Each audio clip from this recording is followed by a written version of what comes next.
Abra su Biblia, por favor, en el libro de los Hechos, el capítulo 5. Hechos, capítulo 5. Y vamos a leer en esta mañana una porción bastante extensa que va desde los versículos 17 al 42. Hechos 5, del 17 al 42. ¿Lo tenemos? Hechos 5, del 17 al 42.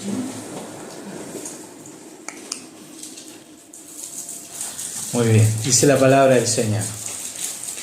Entonces, levantándose el sumo sacerdote y todos los que estaban con él, esto es la secta de los saduceos, se llenaron de celos y echaron mano a los apóstoles y los pusieron en la cárcel pública. Mas un ángel del Señor, abriendo de noche las puertas de la cárcel y sacándolos, dijo: Id, y puestos en pie en el templo, anunciad al pueblo todas las palabras de esta vida. Habiendo oído esto, entraron de mañana en el templo y enseñaban. Entre tanto vinieron el sumo sacerdote y los que estaban con él, y convocaron al concilio y a todos los ancianos de los hijos de Israel, y enviaron a la cárcel para que fuesen traídos. Pero cuando llegaron los alguaciles, no los hallaron en la cárcel. Entonces volvieron y dieron aviso diciendo: por cierto, la cárcel hemos hallado cerrada con toda seguridad, y los guardas afuera, de pie ante las puertas. Mas cuando abrimos, a nadie hallamos dentro. Cuando oyeron estas palabras, el sumo sacerdote y el jefe de la guardia del templo y los principales sacerdotes dudaban en qué vendría a parar aquello. Pero viniendo uno les dio esta noticia: he aquí, los varones que pusisteis en la cárcel están en el templo y enseñan al pueblo. Entonces fue el jefe de la guardia con los alguaciles y los trajo sin violencia, porque temían ser apedreados por el pueblo. Cuando los trajeron, los presentaron en el concilio, y el sumo sacerdote les preguntó diciendo: ¿no os mandamos estrictamente que no enseñaseis en ese nombre? Y ahora habéis llenado a Jerusalén de vuestra doctrina, y queréis echar sobre nosotros la sangre de ese hombre. Respondiendo Pedro y los apóstoles dijeron: es necesario obedecer a Dios antes que a los hombres. El Dios de nuestros padres levantó a Jesús, a quien vosotros matasteis, colgándole en un madero. A este Dios ha exaltado con su diestra por príncipe y salvador, para dar a Israel arrepentimiento y perdón de pecados. Y nosotros somos testigos suyos de estas cosas, y también el Espíritu Santo, el cual ha dado Dios a los que le obedecen. Ellos, oyendo esto, se enfurecían y querían matarlos. Entonces, levantándose en el concilio un fariseo llamado Gamaliel, doctor de la ley, venerado de todo el pueblo, mandó que sacasen fuera por un momento a los apóstoles, y luego dijo: varones israelitas, mirad por vosotros lo que vais a hacer respecto a estos hombres. Porque antes de estos días se levantó Teudas, diciendo que era alguien. A este se unió un número como de 400 hombres. Pero él fue muerto, y todos los que le obedecían fueron dispersados y reducidos a nada.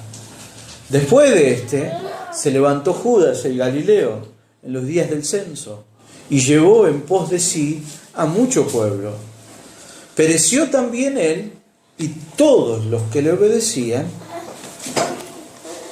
fueron dispersados.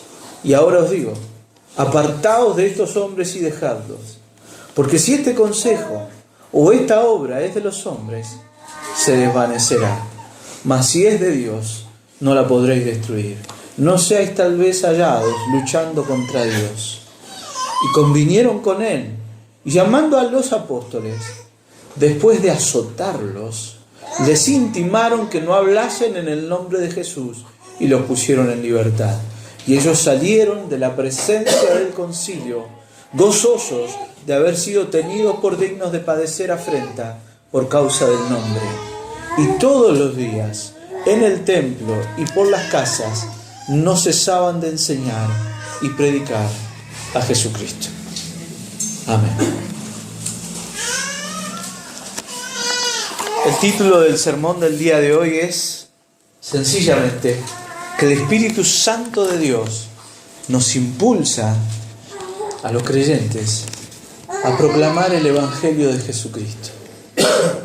Mientras yo leía este pasaje, me venía a la mente una imagen. ¿Quién es el más fuerte de nosotros aquí?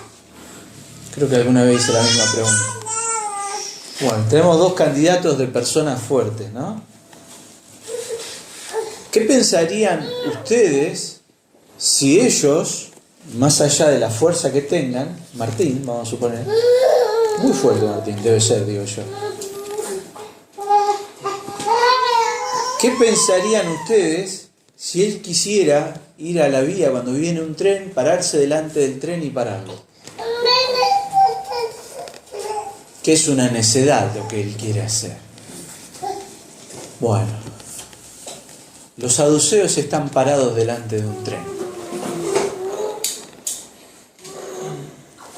La fuerza no está en los apóstoles que predican. La fuerza detrás de la iglesia que ellos quieren detener es la fuerza de Dios, que es el gran planteo que hace Gamaliel. Fíjense, le dice Gamaliel, ¿qué van a hacer?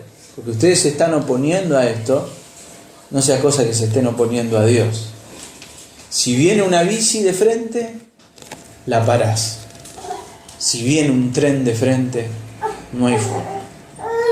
Así que el tema de este pasaje es ese, el Espíritu Santo de Dios impulsando a la iglesia a proclamar el Evangelio del Señor Jesús y las consecuencias que eso tiene. ¿Sí? ¿Qué implica eso? Que el Espíritu Santo de Dios esté en la iglesia, impulsando a la iglesia a proclamar el Evangelio. Y como decíamos la semana pasada, la iglesia proclama el Evangelio de dos formas. De dos formas que están unidas. Y si nosotros no vemos en una iglesia que esas dos cosas son visibles, probablemente sea una iglesia que necesite enfocarse nuevamente en Dios. Una iglesia impulsada por el Espíritu Santo es una iglesia que proclama el Evangelio, que lo predica, que lo que predica con palabras, que dice, que pone en palabras esto. El hombre sin Dios no tiene esperanza, necesita volverse a Dios arrepentido y en Jesucristo está la posibilidad de la salvación. La iglesia necesita que ese mensaje sea explícito. Nadie va a adivinar que necesita venir a Cristo si nosotros no lo decimos. Pero la iglesia también proclama el Evangelio viviéndolo. La iglesia es una proclamadora del Evangelio cuando el Evangelio moldea y permea la vida de esa iglesia. Nosotros vamos a ver aquí cómo el Espíritu Santo de Dios nos impulsa entonces a proclamar de esas dos formas el Evangelio.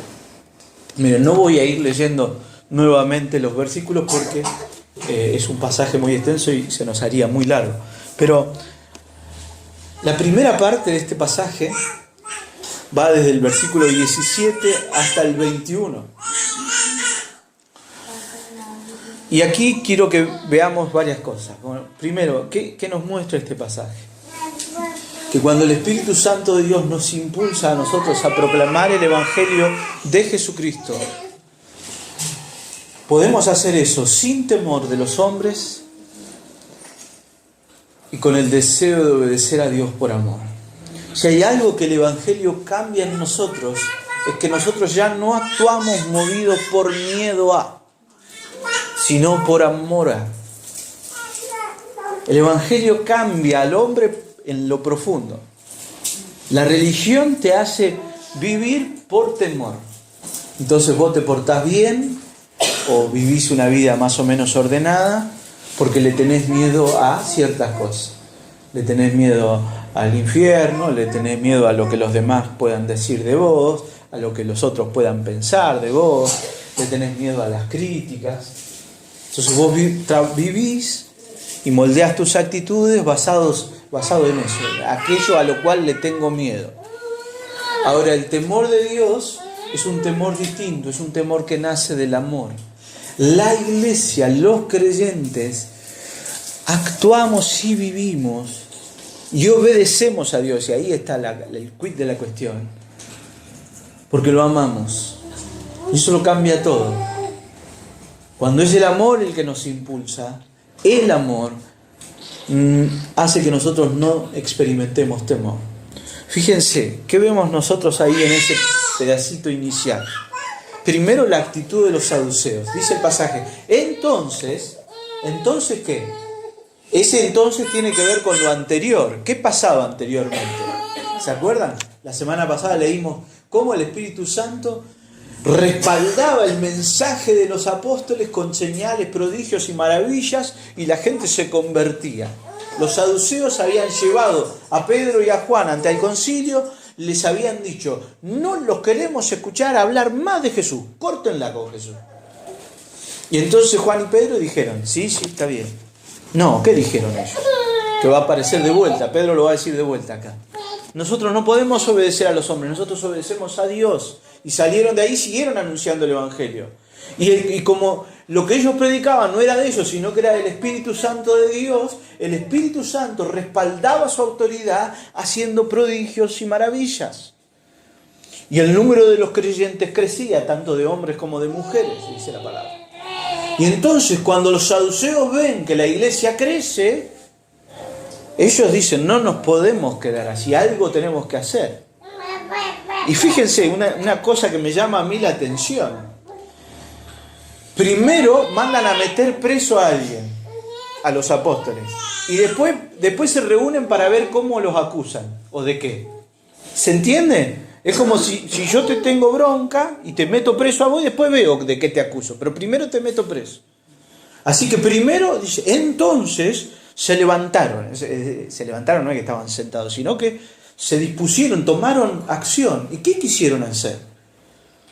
Se llenaron de celos, dice.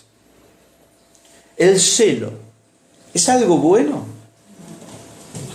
Depende.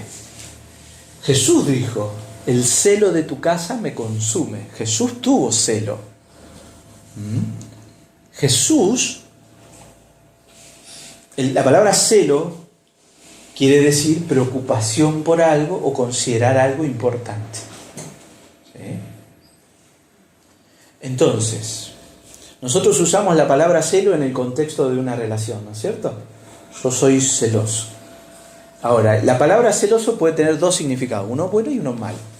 Si yo soy celoso de mi esposa, en la forma buena, me voy a preocupar por ella y la voy a cuidar. Y ese es un celo al que Dios nos ha llamado. Si yo soy celoso porque lo que me importa no es mi esposa, sino lo que mi esposa me da a mí, entonces ahí está el celo malo. ¿Se entiende? Sí, no sé si soy claro. Ese fue el tipo de celo que experimentaron los saduceos. No era celo de Dios. Ellos no estaban celosos de Dios, no les importaba Dios. ¿Qué les importaba? Que cuanto más gente creía en el Evangelio de Cristo, menos gente lo seguía a ellos. Y a ellos lo único que les preocupa es guardar su lugar, guardar su posición. Ahora, siempre pensemos esto, es muy fácil verlo en los saduceos, pensémoslo para nosotros mismos también, porque lo que le pasó a los saduceos le pasa a todo el mundo. Es muy lindo que otros te sigan, es muy lindo que otros te admiren, y a veces uno tiene la tendencia a aferrarse a eso. El Evangelio nos llama a buscar que los otros no nos admiren a nosotros, sino al Señor. Cuando nuestro celo es un celo de Dios, nosotros dirigimos a los demás hacia Cristo. Cuando nuestro celo es un celo centrado en nosotros mismos, porque nos interesa tener poder, tener admiración, ser como los saduceos, entonces, cuando otros vienen a Cristo, si vienen por medio de otras personas, nos va a poner celosos. Imagínense que allá en el barrio de Santi, en la entrada, en la otra punta de Lincoln, viene una misión de otra iglesia, sana, que predica el Evangelio en verdad, y empieza a predicar, y mucha gente empieza a ir. ¿Está bueno eso?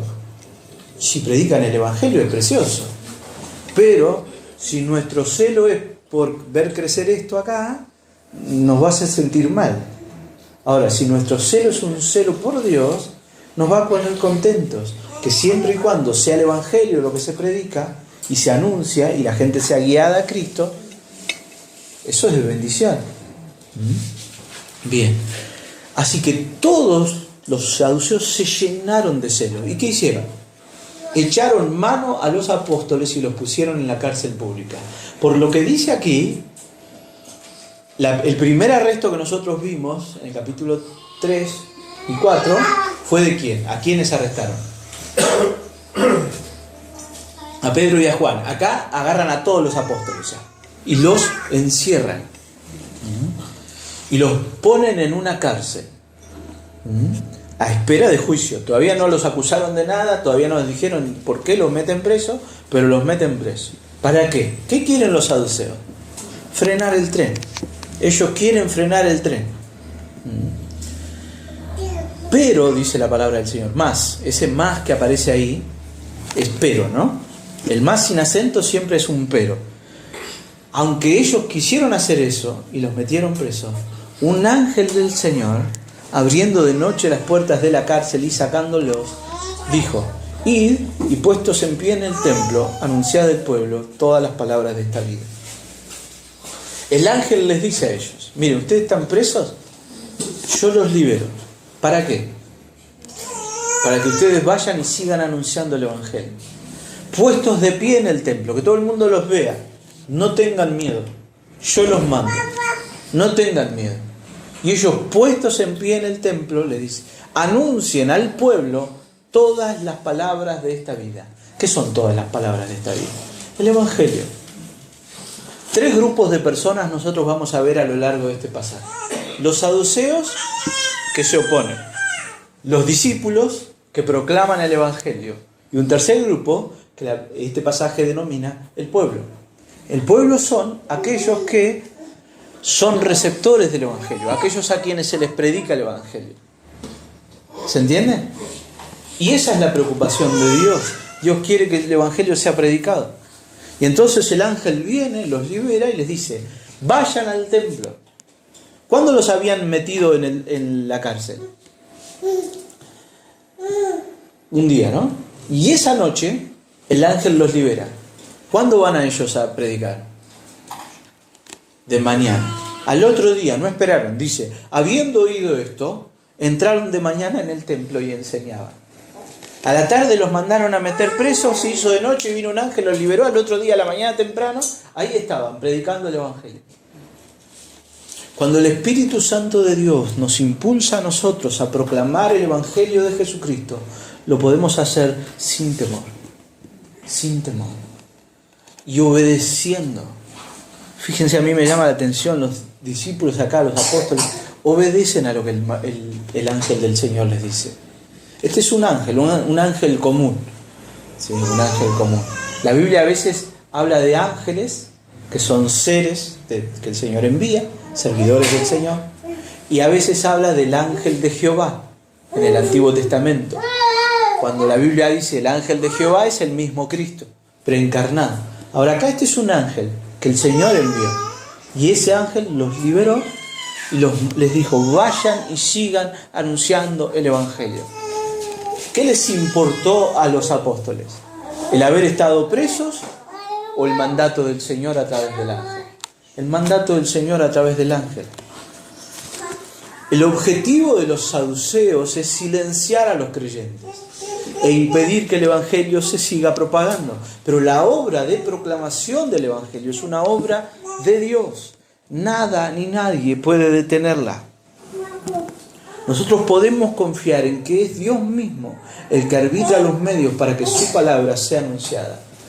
Miren, yo no sé si nosotros podemos esperar, y no hay razón para la cual no podamos esperarlo, que venga un ángel y nos libere, porque ni siquiera podemos esperar que nos metan presos. Pero sí tenemos que saber esto: cuando el Señor nos manda a anunciar su Evangelio, Él nos manda, y su mandato es nuestro respaldo y es nuestra seguridad. Yo predico el Evangelio de Jesucristo porque Jesucristo me mandó a hacerlo. El Señor me mandó a hacerlo, entonces yo lo hago.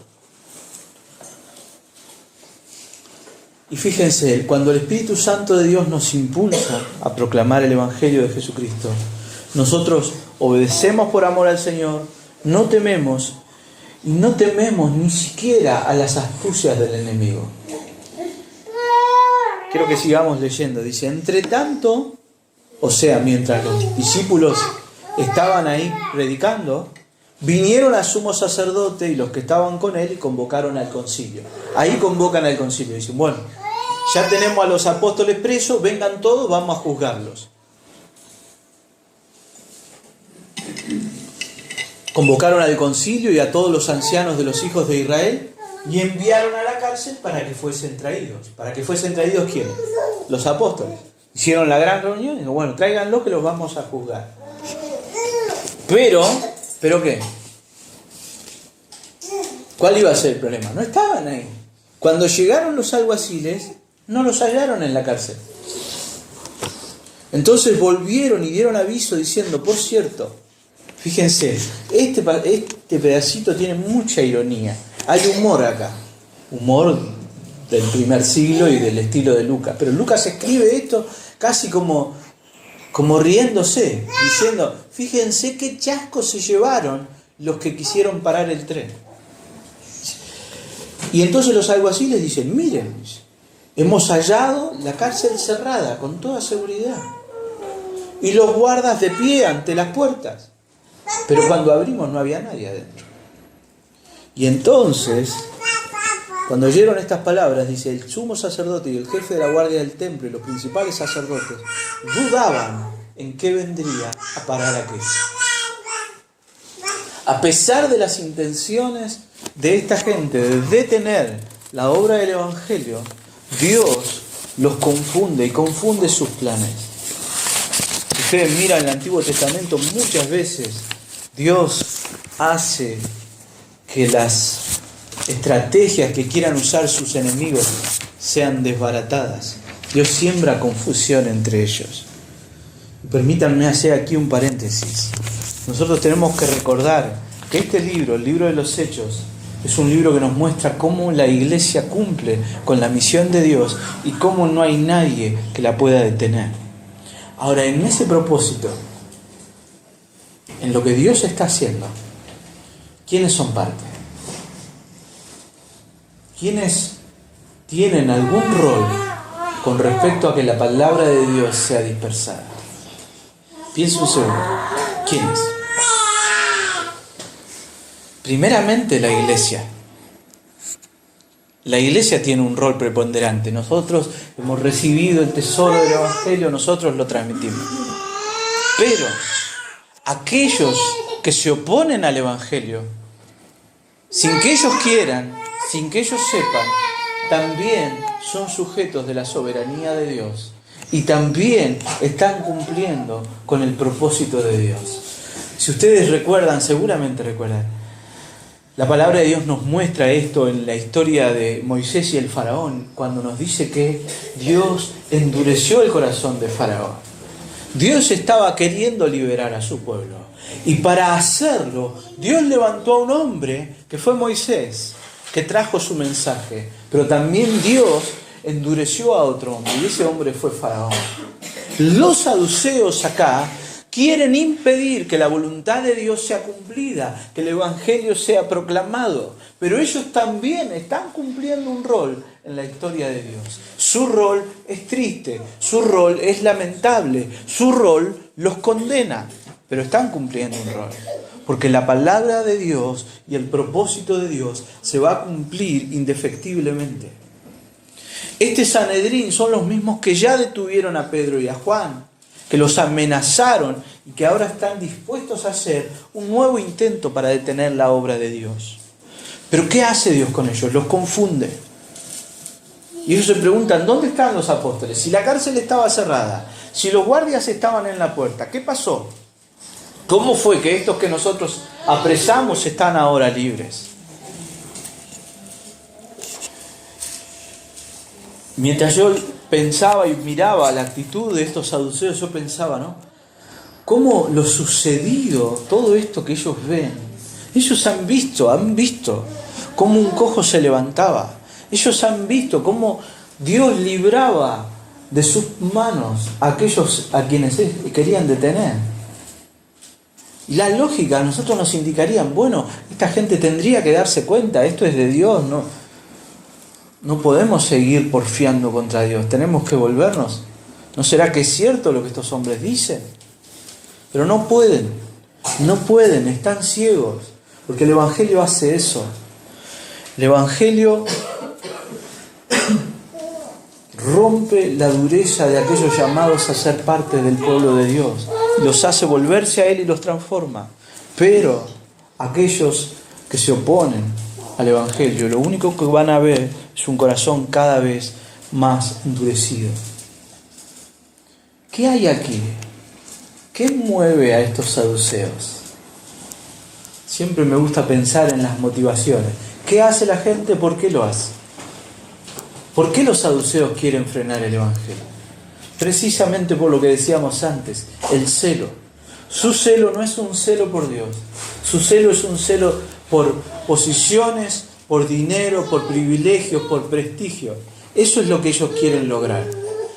Y actúan movidos por el afán de conservar eso. Mientras los saduceos actúan movidos por deseos egoístas, astucia y pensando en lo que los demás dirán, los discípulos contrastan con eso porque tienen un solo objetivo, y su objetivo es honrar a Dios y obedecerle. Y por eso no hay temor, no hay engaño, no hay astucia. Fíjense, una evidencia de que ellos actúan con astucia, los saduceos. ¿Cómo capturan a los apóstoles? Sin violencia. Dice que los capturan sin violencia. ¿Por qué? ¿Porque son considerados? No. Más adelante vamos a ver que los azotan. ¿Por qué no los agarran violentamente y los llevan a la cárcel? Por temor a la gente. Por temor a la gente. A nosotros nunca nos tiene que llevar o mover el temor a la gente. Por el contrario, nos tiene que llevar y mover nuestro amor a Dios, que se manifieste en amor a la gente, pero nunca el temor. Sigo. El Espíritu Santo de Dios nos va a impulsar a proclamar el Evangelio, no por obediencia a los hombres, sino por temor a Dios, por saber quién Dios es.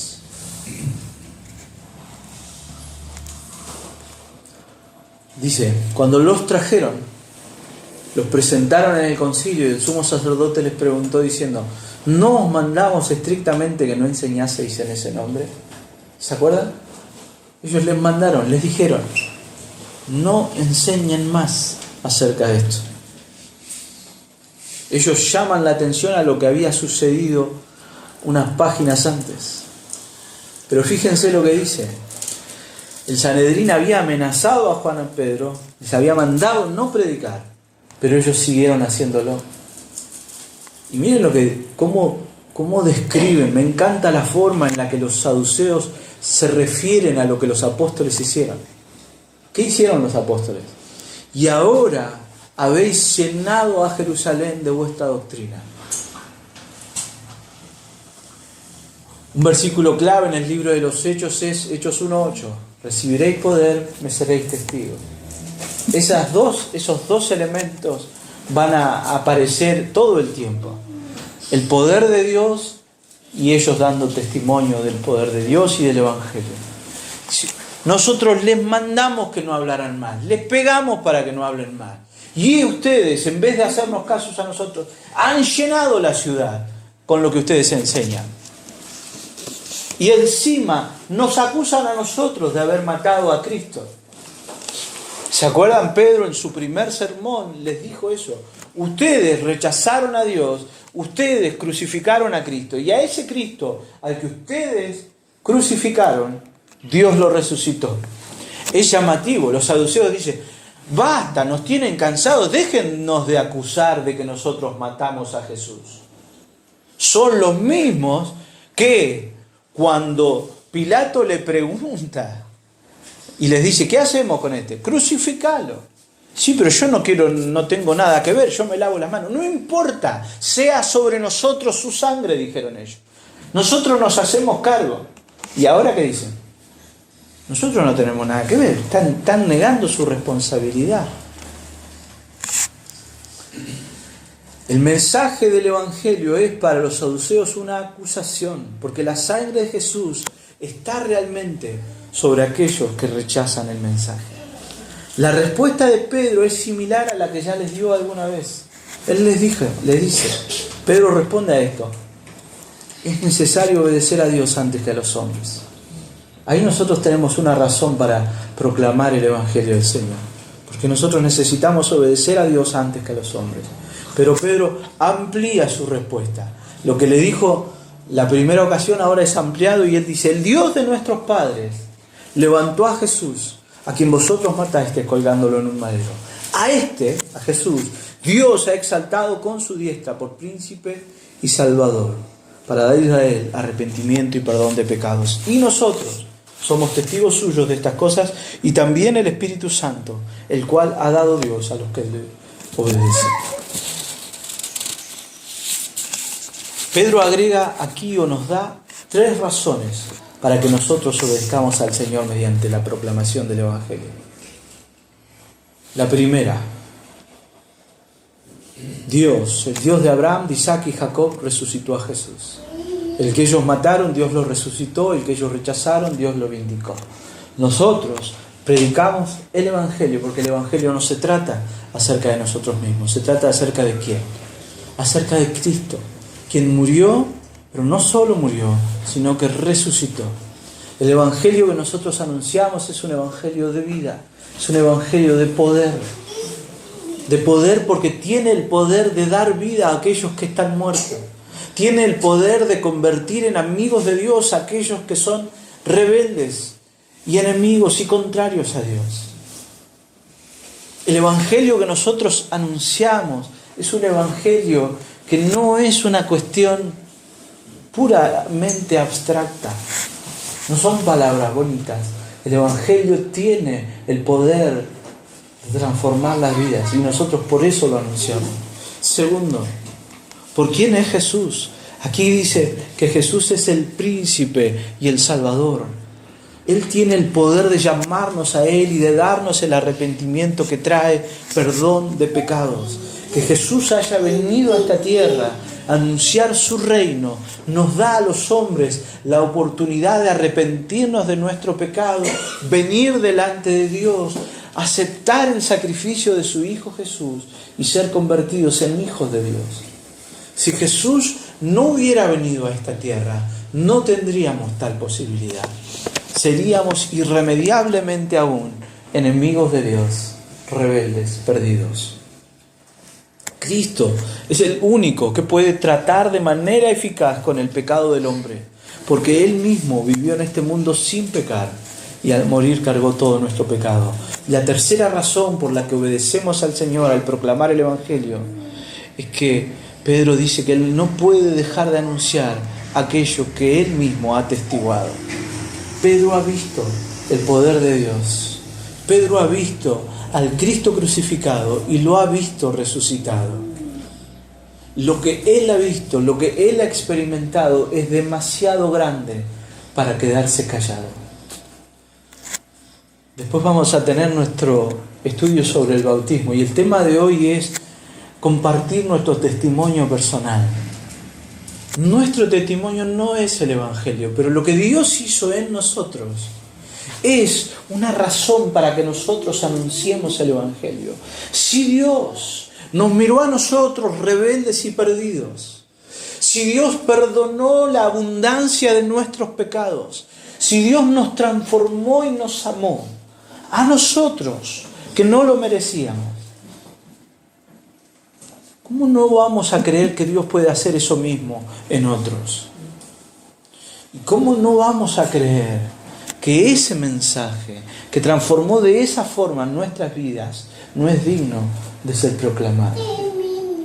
Y Pedro dice, no solo que Él ha sido testigo y que Él da testimonio del Evangelio, sino que el mismo Espíritu Santo de Dios da testimonio de la gloria, de su victoria sobre la muerte y su poder para traer perdón a los hombres. El Espíritu Santo de Dios trae testimonio, da testimonio de lo que el Evangelio es, de quién es Cristo. Sintetizo esta parte. Nosotros proclamamos el Evangelio porque obedecemos a Dios antes que a los hombres. Y proclamamos un Evangelio que tiene como centro a Jesús. Jesús el que murió pero resucitó. Jesús el que trajo consigo el perdón. Jesús que con su Espíritu Santo transforma a los hombres y los convierte de rebeldes en hijos. El Espíritu ha sido dado a aquellos que responden al llamado a la fe en Cristo. Y ese mismo Espíritu es el que da testimonio a nuestras vidas de que realmente somos hijos de Dios. El Espíritu también nos impulsa a nosotros a proclamar el Evangelio de Jesucristo, sabiendo esto, que quien se opone al Evangelio no se opone a nosotros, se opone a Dios mismo. Miren, cuando los saduceos escuchan a Pedro decir esto, se enfurecen, dice acá, se salen de las casillas. El verbo enfurecer acá es un verbo que muestra una explosión de rabia. Miren si será tanta la rabia que experimentan, que lo que quieren hacer es directamente matar a los apóstoles. Pero en ese momento, antes de matarlos, se levanta un hombre. Ese hombre se llama Gamaliel y es un hombre muy respetado. Es un doctor de la ley, respetado por todo el pueblo. Este Gamaliel era considerado uno de los 6 rabinos más importantes de aquel momento. Él tenía un título especial que se le otorgaba a personas con mucho conocimiento y a las que se las respetaba mucho. Este mismo Gamaliel era nieto de uno de los más grandes rabinos de la historia judía, que fue Hillel. Era muy prestigioso. A los pies de este Gamaliel se formó quien luego sería conocido como el apóstol Pablo. Este Gamaliel no dice si se convirtió alguna vez al Evangelio acá, pero es el único que aporta un poquito de lógica y un poquito de racionalidad en lo que ellos quieren hacer. Los saduceos desbordan de odio. Quieren agarrar el tren y con un martillito pararse ahí adelante y empezar a darle martillazos y buscar la forma de destruirlo como sea. Y Gamaliel les dice, miren, ¿qué van a hacer? ¿Qué van a hacer? Porque no sea cosa que ustedes al oponerse a estos hombres en realidad se estén oponiendo a Dios. Y él da 2 ejemplos, Teudas y Judas. ¿Qué pasó con Teudas? Se levantó una vez diciendo que era alguien. O sea, él mismo decía, yo tengo poder, yo soy algo. No sabemos si él proclamaba de sí mismo ser el Mesías, pero la cuestión es que lo siguió mucha gente. ¿Hasta qué momento? Hasta que se murió. Un día se murió Teudas, ¿y qué pasó con los seguidores de Teudas? Se desparramaron, no pasó más nada, se desapareció ese movimiento. Seguramente cuando Teudas se levantó y la gente lo empezó a seguir, los saduceos también tuvieron celos. Ellos no querían que la gente siga a otro más que a ellos. Entonces Teudas se levanta, la gente lo empieza a seguir y ellos habrán pensado, ¿qué hacemos con este? Y habrán tomado alguna medida. Pero lo que pasó fue que Teudas se murió y sus seguidores desaparecieron. Al poco tiempo se levantó otro llamado Judas, que juntó, dice ahí, como 400 hombres.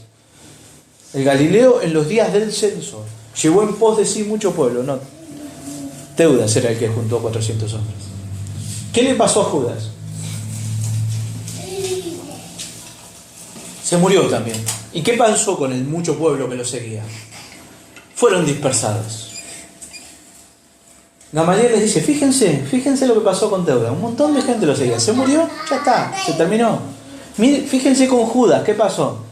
Que se levantó, dice en los tiempos del censo, no es menor este detalle. El censo, ¿quién lo había mandado a hacer? Roma.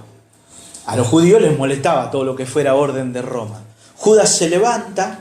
Hay un registro en los libros de Flavio Josefo que puede llegar a hacer pensar que están hablando Flavio Josefo y Lucas de la misma persona.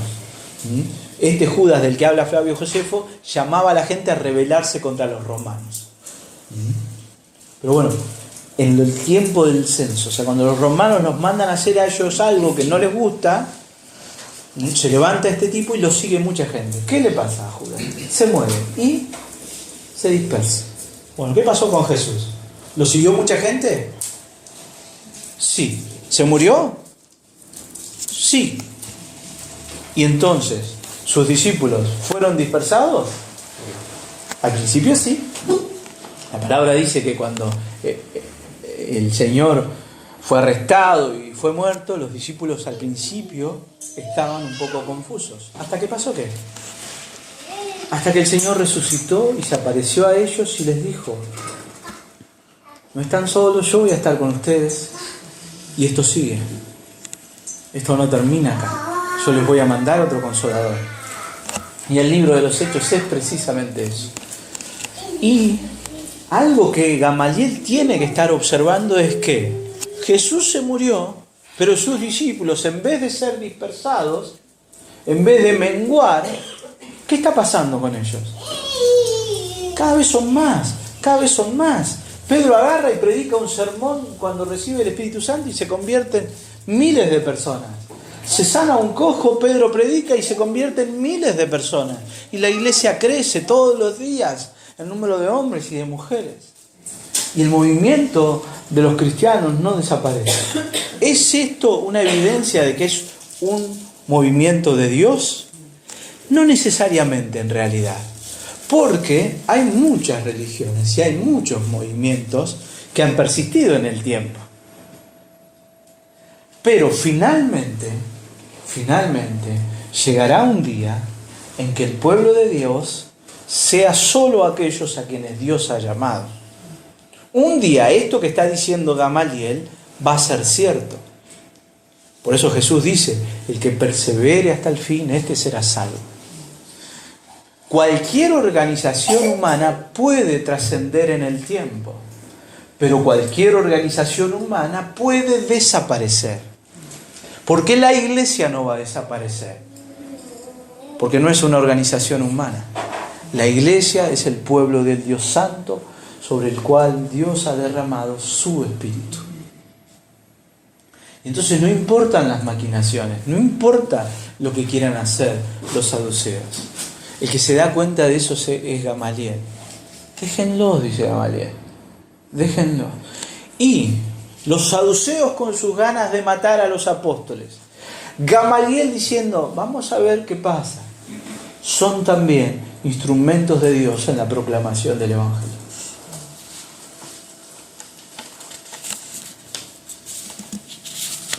Quien se opone al Evangelio y a la proclamación del Evangelio se está oponiendo al mismo Dios. Ese es el principio que sí es cierto en lo que dice Gamaliel. Ese es el gran riesgo. Paréntesis, pienso esto. ¿La iglesia hoy tiene oposición para predicar el Evangelio? ¿Quién nos impide a nosotros predicar el Evangelio? En algunos lados. A nosotros, acá. ¿Quién nos impide a nosotros proclamar el Evangelio? ¿Y por qué no lo proclamamos más? Nosotros mismos estamos deteniendo la obra del Evangelio, en todo caso. ¿Se entiende? Qué triste si somos igual que los saduceos en ese sentido. Y si a mí quisiera yo, o entendí yo, y algo que me llama este pasaje es a ver esto hoy. El Espíritu Santo en mí me va a llevar a proclamar el Evangelio. Y lo único que me tiene que preocupar a mí es honrar a Dios mediante la proclamación del Evangelio. No importa si me persiguen, no importa si me quieren detener. Es más, si me quieren detener en la proclamación del Evangelio, eso, lejos de producir en mí temor o retracción o cobardía, debería producir gozo. Porque no hay un privilegio más grande que proclamar un mensaje que no es mío, sino de Dios. Y hoy, si algo detiene a los creyentes de proclamar el Evangelio, son ellos mismos, somos nosotros mismos. Somos nosotros mismos. sin duda podríamos proclamar el Evangelio mucho más, mucho más. No quiero decir con esto que mañana tenemos que salir a la calle a repartir trataditos. Nosotros proclamamos el Evangelio de miles de formas. Dios nos da oportunidades todo el tiempo. Pero nosotros tenemos que recordar esto. Nosotros honramos a Dios cuando proclamamos su palabra, cuando anunciamos a los demás quién es nuestro Dios. Termino. Convinieron con él. Termina el pasaje. ¿Con quién? ¿Quiénes con quién? ¿Quiénes convinieron? ¿Quiénes estuvieron de acuerdo? Estoy en el versículo 40. Los saduceos estuvieron de acuerdo con Gamaliel. Lo escucharon y dijeron, bueno, por ahí tiene razón. Este tipo que dice que nos calmemos, no sea cosa que estemos en contra de Dios, por ahí tiene razón. Más o menos. En realidad no estuvieron tan de acuerdo. Porque inmediatamente después nos dice el pasaje. Y llamando a los apóstoles, porque los hicieron salir afuera, fíjense, siempre astucia. Cuando con Pedro y Juan hicieron lo mismo, los hicieron salir afuera, discutieron, se pusieron de acuerdo entre ellos. ¿Para qué? Van a mostrar debilidad. Entonces, toda esta discusión pasa mientras los apóstoles están afuera. Y dice, bueno, vengan. ¿Y qué hacen? ¿Los van a dejar seguir predicando? Y más o menos, ellos quieren detener, siguen empecinados en detener el tren. Y les dice, llamando a los apóstoles, después de azotarlos, les intimaron que no hablasen en el nombre de Jesús. Lucas dice solamente eso. ¿Qué hicieron? Los azotaron. ¿Cuántos azotes? Probablemente el castigo más común. 40 más 1 o menos 1. Más 1. Menos 1. 39 azotes. Con un látigo. No entra en detalles, Lucas. Los azotaron. Como si fuera... Los torturaron. Y luego de torturarlos le dijeron, les intimaron que no hablasen en el nombre de Jesús. Y los pusieron en libertad. De alguna forma los saduceos siguen convencidos de que por medio de la violencia y las amenazas ellos pueden detener el mensaje de Dios. Pero lo precioso es lo que Lucas nos cuenta acerca de lo que los apóstoles experimentaron. Y ellos salieron de la presencia del concilio, gozosos de haber sido tenidos por dignos de padecer afrenta por causa del nombre. Ellos habían padecido afrenta por causa de Cristo. Y eso, para los apóstoles y para nosotros también hoy, debería ser un motivo de gozo. Lejos de asustarse, lejos de acobardarse, se gozaron. ¿Y cómo termina el pasaje? ¿Qué hicieron? ¿Cuándo predicaban? Todos los días, dice. Y todos los días. ¿Dónde predicaban? En todos los lugares. En el templo, donde todos los judíos los podían ver. Y por las casas. No cesaban de enseñar y predicar. ¿A quién? A Jesucristo. Todos los días en el templo y por las casas no cesaban de enseñar y predicar a Jesucristo.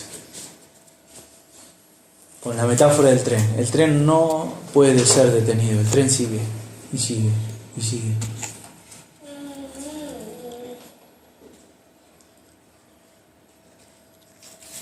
Algunos pensamientos finales que me gustaría compartir con ustedes mientras yo leía. Si yo tuviera que sintetizar todo este pasaje, es eso. El plan de Dios cumpliéndose por medio de la predicación del Evangelio. La iglesia proclamando el Evangelio. No solo a pesar de la persecución y el rechazo y la violencia de los que se oponen, sino a causa de eso. La oposición al Evangelio, lejos de achicar a la iglesia, la engrandece. Alguien dijo, un mártir me parece, si no me equivoco, Tertuliano, la sangre de los mártires es la semilla de la iglesia. Cuando Dios no quiere que nosotros nos resignemos a ser rechazados, Dios quiere que nosotros tomemos ese rechazo, si es por causa del Evangelio, siempre, ¿sí? Por causa del Evangelio. Que tomemos ese rechazo como una causa de gozo por ser considerados dignos del nombre del Señor y también como una motivación para seguir proclamando su nombre. Amén. Y el Espíritu Santo está en la iglesia y la iglesia no va a dejar de predicar el Evangelio a este mundo. No va a dejar de hacerlo. Los únicos que podemos poner freno a esa tarea somos nosotros mismos si la descuidamos. Y aquí voy. Final.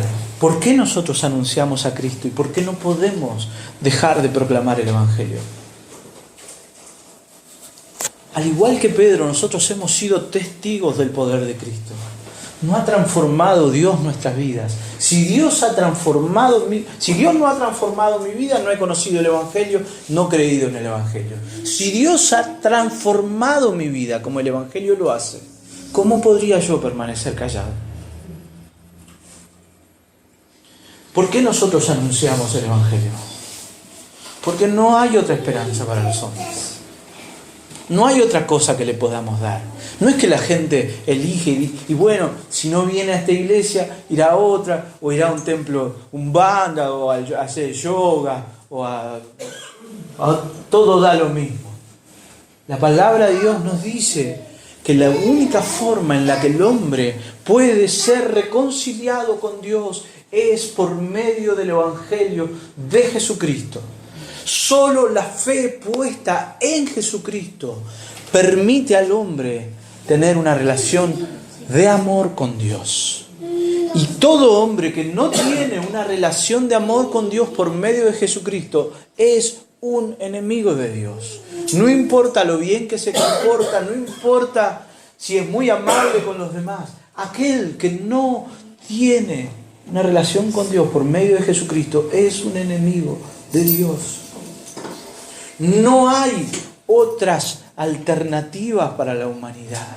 Entonces nosotros necesitamos imperiosamente anunciar el Evangelio de Jesucristo, porque solo el Evangelio trae salvación y transformación real. También proclamamos a Cristo porque el Espíritu Santo está en nosotros y el Espíritu Santo de Dios glorifica a Dios. Y lo glorifica en nuestra santificación y lo glorifica también por medio de la proclamación de la palabra de Dios. Otra razón por la que nosotros no podemos dejar de anunciar el Evangelio. El amor. El Evangelio de Dios es la manifestación suprema del amor de Dios hacia los hombres. Y ese amor que no merecíamos, pero que ha sido derramado en nosotros, nos mueve a nosotros a amar. Si tu hijo tiene fiebre y vos lo amás, ¿qué haces? ¿Le das un ibuprofeno o un chupetín? Si aquel a quien nosotros decimos amar no conoce a Cristo, ¿qué vamos a darle? ¿Qué le vamos a ofrecer? No hay una forma más sublime de amar que hablar de los otros, con los otros, de lo que Cristo ha hecho. Compartir al Señor es la mejor forma de amar. Y eso vale para aquel que no conoce al Señor. Aquel que no conoce al Señor está perdido, está confundido, está mal. ¿Qué hace? Mira a Cristo. Lo mismo vale para nuestros hermanos. Cuando nuestros hermanos sufren, cuando nuestros hermanos están atravesando dificultades, ¿qué podemos hacer? ¿A dónde? ¿A quién los vamos a llevar? A Cristo. Esa es la mejor forma de amar. Llevar a los demás. Nadie lleva a nadie a Cristo, entiéndase. Pero Dios ha querido que nosotros seamos instrumentos suyos. Que nosotros hablemos de Dios y de sus bondades. Y no hay forma más linda de amar a los demás que compartir al Señor. Anunciamos también al Señor Jesús porque hemos entendido que su Evangelio es la perla de gran precio y el tesoro escondido. No podemos dejar de anunciar el Evangelio. El Espíritu Santo nos libera de cualquier temor. ¿Qué puede hacernos la gente? ¿Qué sería lo peor que alguien podría hacernos a nosotros?